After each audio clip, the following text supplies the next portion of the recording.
Hello everyone, स्वागत है आपका आपके यूट्यूब चैनल तनवर एजुकेशन में। आज इस वीडियो में हम सीटेट क्वेश्चन पेपर लेवल 1 का बाल विकास व शिक्षा शास्त्र का पोर्शन डिस्कस करेंगे। देखते हैं पहला क्वेश्चन। सीखना एक सक्रिय प्रक्रिया है, क्योंकि सीखना तब होता है जब शिक्षार्थियों को कुछ जानकारी दी गई हो।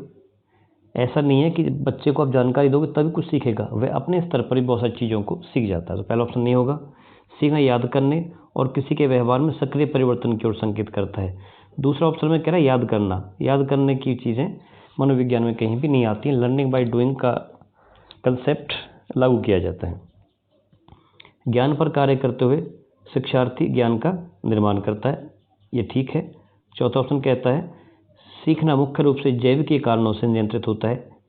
सीखना जैविकीय कारकों के साथ साथ पर्यावरण का भी इसमें बहुत बड़ी भूमिका होती है। तो आंसर होगा इसका तीसरा। ज्ञान पर कार्य करते हुए शिक्षार्थी ज्ञान का निर्माण करता है। Question number 2। सीखने के लिए बच्चे की तैयारी के संदर्भ में शिक्षक के लिए यह महत्वपूर्ण है। अधिगम के प्रति बच्चे के अभिप्रेरणा को मापना, यह जानना कि बच्चा उस चीज़ को सीखने के लिए कितना तैयार है, इसकी जानकारी अध्यापक को होनी चाहिए। बिल्कुल ठीक है। नंबर 2, बच्चों पर तैयारी का नियम लागू करना। कोई भी नियम बच्चों के ऊपर लागू नहीं किया जाता। नंबर 3, बच्चों के सामान्य ज्ञान का निर्धारण करना। और चौथा, बच्चे के पूर्व अधिगम पर ध्यान न देना। ऐसा हो नहीं सकता, जब तक बच्चे को पूर्व ज्ञान नहीं पता है तब तक हम बच्चे को आगे सिखा ही नहीं सकते। तो यहाँ पे आंसर बनेगा आपका फर्स्ट, बच्चे के प्रति अधिगम के प्रति बच्चे की अभिप्रेरणा को मापना। एक प्रभावी कक्षा में क्या होगा? अधिक अंक प्राप्त करने के लिए शिक्षार्थी एक दूसरे के साथ प्रतियोगिता करते हैं या प्रतियोगिता में रहते हैं। देखिए कहीं पर भी ना तो अंक की बात है, अंक प्राप्त करने वाला सिस्टम खत्म हो गया, ग्रेडिंग सिस्टम चला हुआ है।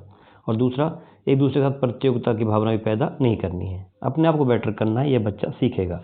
दूसरों के साथ प्रतियोगिता करना या अधिक अंक प्राप्त करना उद्देश्य से नहीं होता है। शिक्षक पाठ तैयार करता है, यहाँ तक ठीक है। एक व्याख्यान के रूप में उसे प्रस्तुत करता है तथा चर्चा को हतोत्साहित करता है। देखिए यदि बच्चे कक्ष में चर्चा नहीं करेंगे, डिस्कशन नहीं करेंगे तो उनकी सहभागिता नहीं होगी और वो नहीं सीख पाएंगे।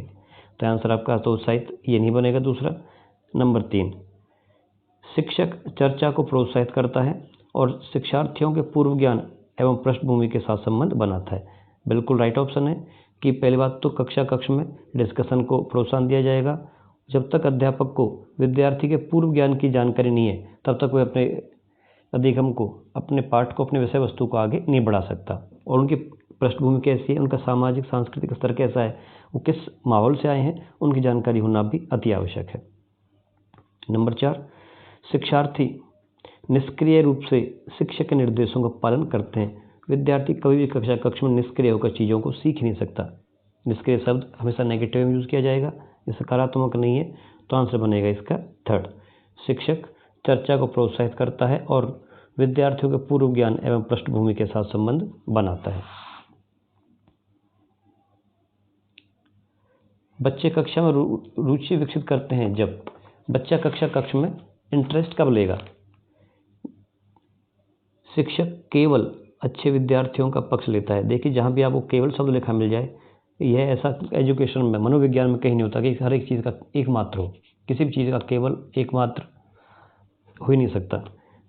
शिक्षक केवल अच्छे विद्यार्थियों का पक्ष लेता हो, बिल्कुल गलत है। और केवल कीवर्ड है, इसको देखते आप नेगेटिव में यूज़ करोगे, ऑप्शन को देखते ही काट सकते हो। शिक्षक प्रत्येक विद्यार्थी को भाग लेने के लिए प्रोत्साहित एवं प्रशंसा करता है। शिक्षक प्रत्येक विद्यार्थी को भाग लेने के लिए प्रोत्साहित करता है कि अपनी पार्टिसिपेशन दें और भागीदारी बढ़ाए और बच्चे की प्रशंसा करे, बच्चे को पॉजिटिव फीडबैक दे तो बच्चा रुचि लेगा। ठीक हो सकता है। वे बड़ी कक्षाओं में अपने मित्रों के साथ बैठते हैं। ये कोई जरूरी नहीं कि बड़े बच्चों के साथ बैठने से उनका पढ़ाई में रुचि विकसित हो जाएगी। उन्हें गृह कार्य नहीं मिलता। तो आंसर बनेगा इसका सेकंड। शिक्षक प्रत्येक विद्यार्थी को भाग लेने के लिए प्रोत्साहित तथा प्रशंसा करता है। जब बच्चे विद्यालय में आते हैं तो हमें क्या करना चाहिए?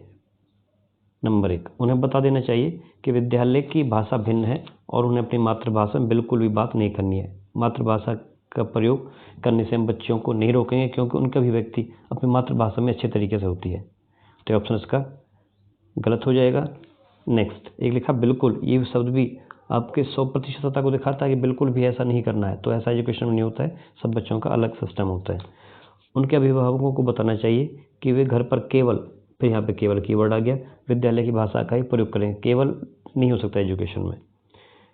उन्हें अपनी मातृभूमि में बोलने की अनुमति दी जाएगी, क्योंकि अभिव्यक्ति महत्वपूर्ण होती है।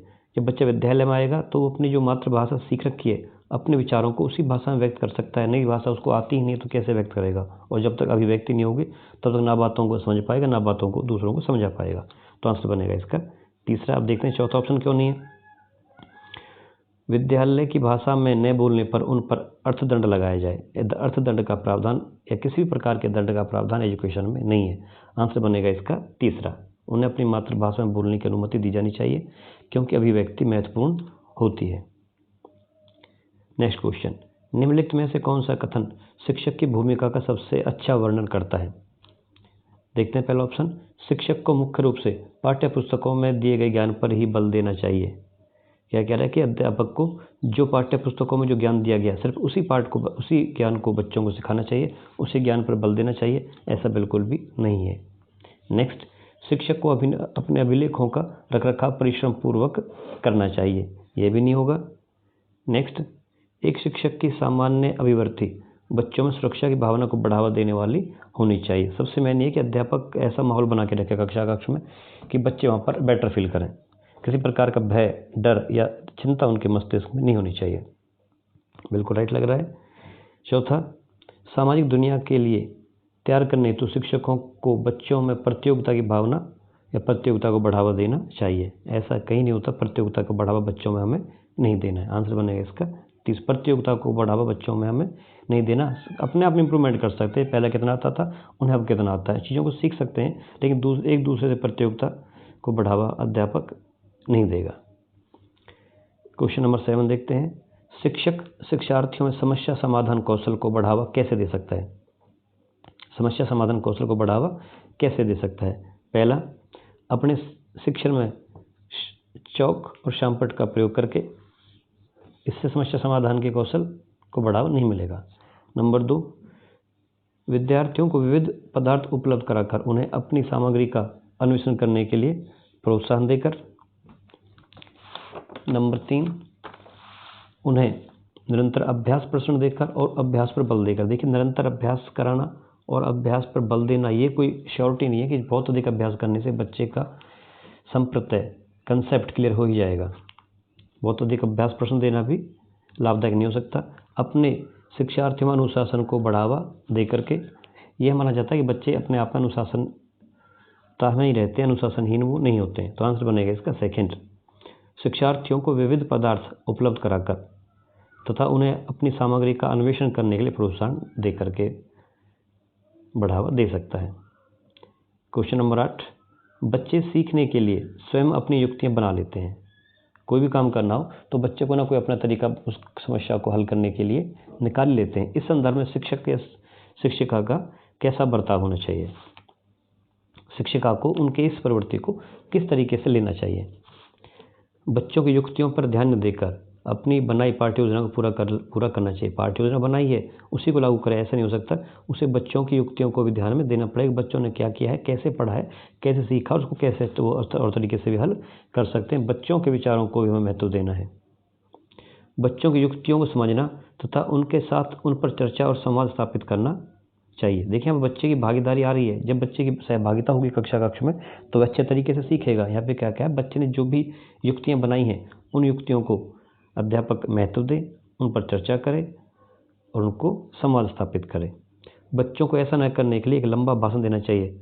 बच्चे कुछ नया कर रहे हैं तो उनके लिए उसको नया ना करने के लिए लंबा भाषण देना तो वैसे भी अच्छा नहीं माना जाएगा।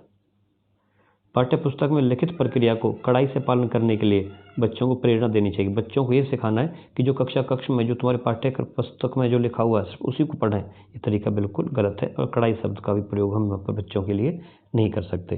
तो आंसर बनेगा इसका आपका सेकंड। बच्चों की युक्तियों को समझना तथा उनके साथ उन पर चर्चा और संवाद स्थापित करना एक प्रभावशाली तरीका होगा। क्वेश्चन नंबर 9, इनमें से कौन सा कारक सीखने में अति महत्वपूर्ण भूमिका निभाता है? इनमें सबसे 4 ऑप्शन दे रखे हैं, इनमें सबसे अच्छा तरीका कौन सा है जिसमें बच्चा अच्छे तरीके से सीख पाएगा। देखिए पहला ऑप्शन देखते हैं, केवल आनुवांशिक बनावट। केवल शब्द जहाँ पे आता है उसको नेगेटिव में लोगे, आगे आपको चाहे ऑप्शन में आता है और नहीं आता, तो केवल आपका नेगेटिव होगा। भौतिक आधारभूत संरचना, सामाजिक संदर्भ एवं संवेग, बच्चे किस समाज से आए हैं, वहाँ की परिस्थितियाँ कैसी हैं और बच्चे के संवेग कैसे हैं, इन चीज़ों का उनके अधिग्रहण पर, उनके सीखने में बहुत महत्वपूर्ण भूमिका होती है। परिपक्वता तथा शारीरिक छवि, शारीरिक छवि कोई बच्चा दिखने में कैसा लगता है, इसका उसके अधिगम से, सीखने से कोई महत्व या कोई संबंध नहीं होता। तो यहाँ पे आएगा सामाजिक संदर्भ तथा संवेग, ऑप्शन इसका 3 होगा। क्वेश्चन नंबर 10, प्रारंभिक बाल्यावस्था उस अवधि की ओर संकेत करती है। तो प्रारंभिक बाल्यावस्था में कौन सा पीरियड आता है इसमें आएगा आपका 2 से 12 वर्ष की अवस्था तक, 2 से 8 वर्ष की अवस्था तक का पीरियड इसमें आएगा। 11, किसी शिक्षक के लिए वृद्धि और विकास के सिद्धांतों के बारे में जानना महत्वपूर्ण है कि अध्यापक को वृद्धि और विकास की अवधारणा या सिद्धांतों का पता होना चाहिए, इससे अध्यापक को क्या फ़ायदा होगा। देखते हैं ऑप्शन क्या दे रखा है। यह ज्ञान बच्चों को पृथक करने में शिक्षक की सहायता कर। देखिए बच्चों को हमें किसी भी स्तर पर पृथक नहीं करना, उनको अलग नहीं करना है, तो अपने आप में ये भी पृथक करने के लिए पृथक नहीं करना बच्चों को। शिक्षक अच्छा प्रभाव डालने में समर्थ होगा। और तीसरा, बच्चों को सीखने के उपयुक्त अवसर प्रदान करने में यह ज्ञान शिक्षक के लिए आवश्यक होगा। बिल्कुल ठीक बात है, बच्चों को सीखने के उपयुक्त अवसर प्रदान करने में यह ज्ञान शिक्षक के लिए आवश्यक होगा। चौथा क्या कह रहा है, इससे बाल विकास एक लोकप्रिय पाठ्यक्रम बनेगा। बिल्कुल करेक्ट नहीं है, ऑप्शन बनेगा इसका 3rd। बच्चे का विकास परिणाम होता है। जो भी बच्चा है वो किस किस का परिणाम है, पहले भी क्वेश्चन रिपीट हो चुके हैं और आसान है। खाली पालन पोषण से नहीं बनता, आनुवांशिक गुण भी चाहिए और पर्यावरण, इन दोनों के मेल से ही बच्चे का विकास होता है, आनुवांशिकता और पर्यावरण। बच्चे, अब सेंटेंस को पूरा करना है कि इनमें से कौन सा इसमें स्टिक बैठता है। जन्म से उच्छृंखल होते हैं और उन्हें समाज द्वारा सभ्य बनाने की आवश्यकता होती है। इट मीन्स कैरेक्टर सभ्य बनाने की आवश्यकता होती है। बच्चे पहले असभ्य होते हैं, बच्चे असभ्य नहीं होते, उनका व्यवहार होता है चंचल होने का। ईश्वर का उपहार है, ऐसा हम कहीं भी मनोविज्ञान में ये चीज़ नहीं दी गई कि भगवान के बारे में या भगवान को उपहार है, इस टाइप से कहीं भी नहीं माना गया है। ये सामाजिक और सांस्कृतिक संदर्भ में बढ़ते हैं, उससे प्रभावित होते हैं। बिल्कुल ठीक बात है, जिस प्रकार के समाज से और जिस प्रकार के सांस्कृतिक रीति रिवाजों से वो आते हैं उसी के हिसाब से उनका विकास होता है, उसी से प्रभावित होते हैं। कोई व्यक्ति अपने सामाजिक और सांस्कृतिक परिस्थितियों से प्रभावित हुए बिना नहीं रह सकता। एक खाली स्लेट जैसे संसार में आते हैं, बिल्कुल गलत है, तो आंसर बनेगा इसका आपका 3rd, जिस सामाजिक और सांस्कृतिक संदर्भ में बढ़ते हैं उनसे प्रभावित होते हैं। एक 5 साल का बच्चा यह तर्क नहीं कर पाता कि जब पानी को ऊंचे और सक्रिय गिलास से चौड़े बर्तन में डाला जाता है तो पानी की मात्रा उतनी ही रहती है। ऐसा किस लिए नहीं हो पाता है? इसका एक ही तरीका है कि वह व्यापारीय चिंतन नहीं कर पाता। एक साइकिल में जाते हुए कोई बच्चा अपनी बहन से कहता है, तेज चलाओ, हम वहाँ जल्दी पहुँच जाएंगे। वह यह समझ प्रदर्शित कर रहा है, कौन सी दिखा रहा है, कार्य और कारण की समझ को प्रदर्शित वो कर रहा है। क्वेश्चन नंबर 16, संतुलन बनाए रखने के लिए स्कीमाओं को समायोजन करने, हटाने और नई स्कीमाएं बनाने की प्रक्रिया को क्या कहा जाता है? अनुकूलन कहा जाता है। क्या कहा जाता है? अनुकूलन कहा जाता है।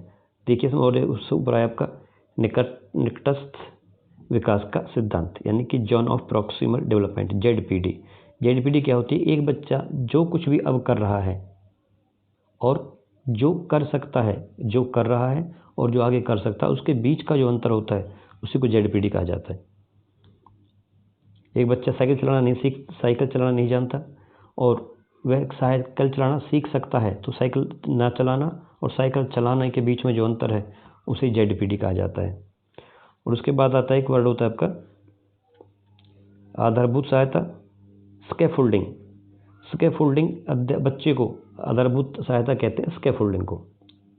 जब बच्चे को साइकिल चलानी नहीं आती और साइकिल चलाना सिखाना है तो साइकिल सिखाने के लिए जो सहायता की जाएगी उसे ही आधारभूत सहायता कहेंगे या स्कैफोल्डिंग कहा जाता है। तीसरा देखा है अनुकूलन का आ गया ऊपर, आंसर बनेगा इसका तीसरा अनुकूलन। जेडपीडी होता है कि जो बच्चे अब कर रहे हैं और जो कर सकते हैं उसके बीच के अंतर को जेडपीडी कहा जाता है। तो आधारभूत सहायता, इस अंतर को कम करने के लिए जो बाहरी सहायता दी जाती है, अध्यापक द्वारा हो सकती है या किसी भाई के द्वारा या किसी बहन के द्वारा या घर के किसी भी सदस्य के द्वारा जो सहायता दी जाए उस काम करने के लिए, वह स्कैफोल्डिंग कहलाती है या आधारभूत सहायता कहलाती है। एक बच्चा चेस खेलना नहीं जानता, चेस खेलना सीख सकता है, तो नहीं जानता और सीख सकता है, उसके बीच के अंतर को जेडपीडी कहा जाएगा। और सिखाने के लिए मदद की जाएगी वह आपका आधारभूत सहायता है, स्कैफोल्डिंग कहलाएगा। क्वेश्चन नंबर 17, निजी भाषा शब्दावली का प्रयोग पहली बार किसके द्वारा किया गया था? वाइगोस्की के द्वारा किया गया था। किसने किया था? वाइगोस्की ने किया था। क्वेश्चन नंबर 18, वाइगोस्की के अनुसार बच्चे अपने समवयस्कों के साथ कैसे सीखते हैं? अंत्यक्रिया करके बच्चे सीखते हैं। कोहलबर्ग के नैतिक विकास के विचार के कितने स्तर हैं? उसके 3 स्तर दिए गए हैं। कितने स्तर दिए हैं? 3 दिए गए हैं। कौन कौन से हैं? प्री कन्वेंशनल, कन्वेंशनल और पोस्ट कन्वेंशनल। क्वेश्चन नंबर 20, शिक्षार्थी केंद्रित उपागम वह है जिसमें, पहला ऑप्शन देखते हैं क्या कह रहा है, शिक्षार्थी केंद्रित उपागम किसे कहते हैं? शिक्षार्थियों को उनकी प्रतिक्रियाओं के लिए पुरस्कार और दंड दिया जाता है। दंड तो बच्चों को किसी रूप में देना ही नहीं है। शिक्षक तथ्यों को याद करने पर बल देता, फैक्ट याद करने पर बल देता है, ऐसा भी कहीं नहीं होता, कुछ याद करने पर बल नहीं दिया जाता। तीसरा, शिक्षकों के मार्गदर्शन के साथ शिक्षार्थियों को अपनी समझ को विकसित करना है, समझ का निर्माण करके उत्तरदायित्व बनाया जाता है। शिक्षकों के मार्गदर्शन के साथ शिक्षार्थियों को अपनी स्वयं की समझ का निर्माण करने के लिए उत्तरदायी बनाया जाता है। बिल्कुल ठीक बात है। और लिखा है शिक्षार्थी स्वयं सीखने के लिए स्वतंत्र होता है। शिक्षार्थी स्वयं सीखने के लिए स्वतंत्र होता है। नहीं, अध्यापक केंद्रित या शिक्षार्थी केंद्रित तभी कहा जाएगा तो अध्यापक उसकी कहीं ना कहीं मार्गदर्शन करे, उसकी सहायता भी करे। बुद्धि में शामिल है। बुद्धि किसे कह सकते हैं तरीके से कहना चाह रहे हैं? समस्याओं के नवीन उत्तर देने के लिए एक व्यक्ति की क्षमता, इसको बुद्धि कह सकते हैं। दूसरा, किसी प्रश्न विशेष का एक ही उत्तर देने की योग्यता। इस ही शब्द को समझें, जहाँ भी ये आएगा ये भी आपको केवल और एकमात्र का आभास करा रहा है, इसको भी यूज नहीं करना है। योग्यताओं का समूह जो व्यक्ति को सीखने में मदद करता है, ये ठीक है।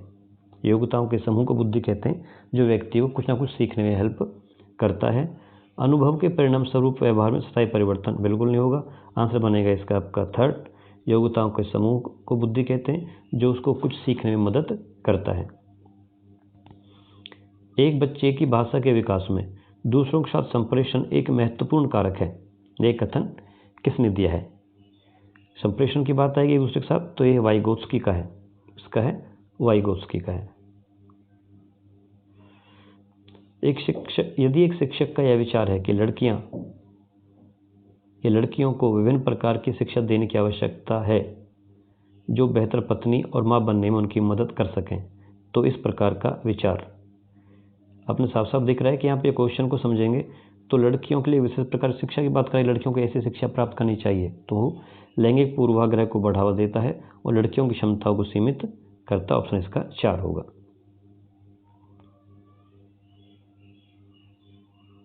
मूल्यांकन का केंद्र बिंदु या फोकस किस पर होना चाहिए? पहला कह रहा है बच्चों में प्रतियोगिता बढ़ाना। देखिए, प्रतियोगिता बढ़ाने वाली बात कहीं पर भी नहीं, पहले मना कर चुके हैं। प्रतियोगिता को बढ़ावा बच्चों में हमें नहीं देना है। अध्यापक का कार्य घटाना ऐसा भी नहीं है। अधिगम को बढ़ाना, बिल्कुल। मूल्यांकन का केंद्र बिंदु क्या होना चाहिए? अधिगम को आगे बढ़ाना। बच्चे का मूल्यांकन होगा तो वहाँ पे क्या कमियां रह गई हैं, कितना इंप्रूवमेंट किया है, कितना ज़रूरत है, तो किसने कितना सीखा है, इन सब चीज़ों के साथ हम निदानात्मक और उपचारात्मक प्रक्रिया अपना सकते हैं। चौथा, बच्चों का वर्गीकरण करना। बच्चों का वर्गीकरण हमें नहीं करना होता है, तो पहले मना कर चुके हैं। बच्चों को वर्गीकृत हमें किसी भी तरीके से नहीं करना है, तो आंसर बनेगा इसका थर्ड। हमें चाहिए कि विशेष आवश्यकता वाले बच्चों को कोई शिक्षा नहीं दी जाए, ऐसा कैसे कह सकते हैं कोई शिक्षा नहीं दी जाए। केवल फिर आ गया देखते काट दें, केवल व्यावसायिक शिक्षा दी जाए, अलग करके विभिन्न विद्यालयों में रखा जाए, बिल्कुल भी नहीं। यह समावेशी शिक्षण की अवधारणा का अनादर या इस तरीके से अवहेलना है। विशेष व्यवस्था वाले नियमित ढांचों में शामिल करें। जिन विद्यालयों में इस प्रकार के बच्चों के लिए कुछ विशेष सुविधाएं हैं, उन विद्यालयों में इनका दाखिला कराएं। तो यहाँ पे चौथा ऑप्शन आपका सही होगा। अपनी कक्षा में विविधता को संभालने के लिए शिक्षक को क्या करना चाहिए। विविधता है, सामाजिक है, सांस्कृतिक है, भाषा के आधार पर, किसी भी आधार पर बच्चे कक्ष में विविधता है, तो इस विविधता को अध्यापक किस तरीके से डील करें। शिक्षार्थियों के सामाजिक संदर्भ को सम्मान नहीं करना चाहिए। बच्चों के सामाजिक और सांस्कृतिक परिस्थितियों के संदर्भों का सम्मान अध्यापक को करना चाहिए, क्या नहीं करना चाहिए, गलत तरीका है, ऐसे नहीं होगा। बच्चों की शारीरिक छवि के आधार पर उन्हें जांचना चाहिए कि बच्चा दिखने में कैसा लग रहा है, कौन साफ सुथरा है, कौन सुंदर है, तो उसी आधार पर उनको हम डील करें। गलत तरीका, उसके आधार पर ऐसे नहीं करना है। शिक्षार्थियों के सामाजिक और सांस्कृतिक संदर्भ के प्रति संवेदनशील होने की आवश्यकता है। हमें किसी के भी सामाजिक और सांस्कृतिक संदर्भों को समझना बहुत ही जरूरी है। इसको नहीं समझेंगे तो बच्चे को भी हम नहीं समझ पाएंगे। तो आंसर बनेगा इसका थर्ड। चौथा देखते हैं, समान अनुदेशन देने और व्यक्तिगत विभिन्नताओं पर ध्यान न देने की आवश्यकता। देखिए कक्ष में हमें व्यक्तिगत विभिन्नताओं को ध्यान तो हमें देना ही पड़ेगा। यदि व्यक्तिगत विभिन्नताओं को ध्यान नहीं देंगे तो हमारा शिक्षण भी प्रभावशाली नहीं हो पाएगा। तो इसका आंसर बनेगा आपका तीसरा, शिक्षार्थियों के सामाजिक और सांस्कृतिक संदर्भों के प्रति संवेदनशील होने की आवश्यकता। जब तक बच्चे के सामाजिक और सांस्कृतिक संदर्भों के प्रति अध्यापक अवेयर नहीं है, सेंसिटिव नहीं है, तब तक बच्चा नहीं सीख पाएगा। 27, अधिगम निरोगता वाले बच्चे की पहचान आप कैसे करेंगे। बुद्धि परीक्षण करके देखते हैं चार ऑप्शन में कौन सा बेटर है। अभी कुछ कह नहीं सकते यही होगा। दूसरा, उनकी शारीरिक बनावट देख कर कि कोई बच्चा अधिगम निरोगता वाला है तो देख कर तो नहीं बता सकते। उनकी लिखने की नोटबुक देखकर नहीं कर सकते। चौथा, यह देख कर के दूसरों से कितना लड़ते हैं, लड़ने का या किसी दूसरे बच्चे के साथ झगड़ा करने से उनकी अधिगम योग्यता या निरोगता की जानकारी हमें नहीं मिलती। इसका आंसर बनेगा फर्स्ट, बुद्धि परीक्षण करके। यहाँ पर राइट चॉइस आपकी फर्स्ट होगी। किसी सृजनशील बच्चे में निम्नलिखित विशेषता होती है।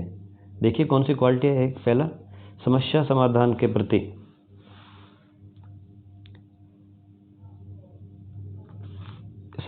प्रति दृढ़ोपागम, रटकर याद करने की क्षमता को तो अधिगम कहा ही नहीं जाता।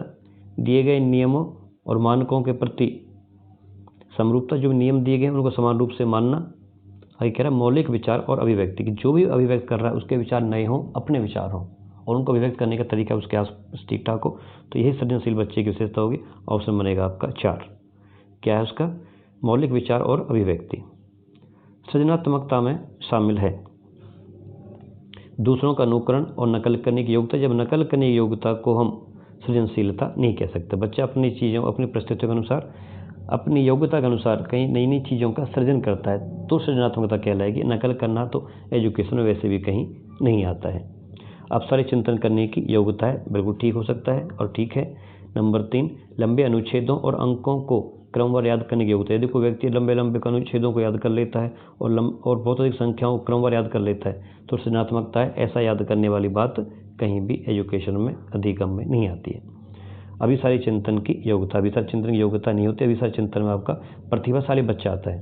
तो सृजनात्मकता के लिए होगा आपका दूसरों का अनुकरण, अब सारी चिंतन करने की योग्यता, अब सारी चिंतन करने की योग्यता।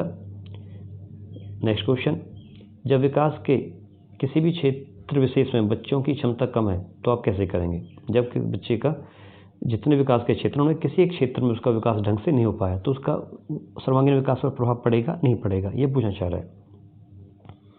वह उसके सर्वांगीण विकास को प्रभावित नहीं करता, ऐसा हो नहीं सकता। जब उसका एक विशेष क्षेत्र, कोई भी क्षेत्र है जिसमें बच्चा कमज़ोर है तो सर्वांगीण विकास तो उसका पहले ही नहीं हुआ। एक विशेष क्षेत्र तो उसका अपने आप कमज़ोर रह गया, तो गलत है इसका।